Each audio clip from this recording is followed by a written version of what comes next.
সিংহভাগ ছবিতেই অ্যাকশন দৃশ্যে অভিনয় করতে দেখা যায় নায়কদের। কবির সিং থেকে সাম্প্রতিককালের অ্যানিম্যাল, অধিকাংশ ছবিতেই অ্যাকশন দৃশ্যে নজর কেড়ে নেন নায়করা। ফাইটার কিংবা জওয়ানের মতো হাতে গোনা দু একটা ছবিতে নায়িকাদের মারপিট করতে দেখা গিয়েছে বটে, তবে সেগুলি সংখ্যায় অনেকটাই কম।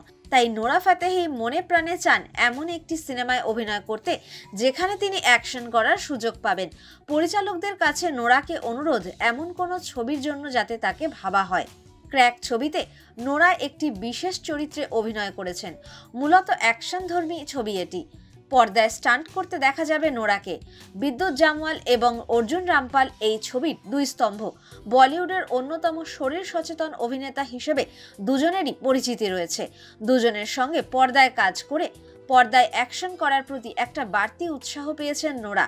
তিনি চান গোটা ছবি জুড়ে তিনি স্টান্ট করবেন, মারপিটের দৃশ্যে অভিনয় করবেন। নোরার মতে একজন নৃত্যশিল্পীকেও খেলোয়াড়দের মতো ফিট হতে হয়। দুই ক্ষেত্রেই ফিটনেস অত্যন্ত গুরুত্বপূর্ণ। নোরা বলেন, আমি নিজে একজন ডান্সার। আমি জানি নাচ করতে গেলে ঠিক কতটা ফিট থাকা জরুরি। আমার বিশ্বাস আমাকে কেউ যদি এমন কোনো চরিত্রের জন্য ভাবেন, আমি নিরাশ করব না।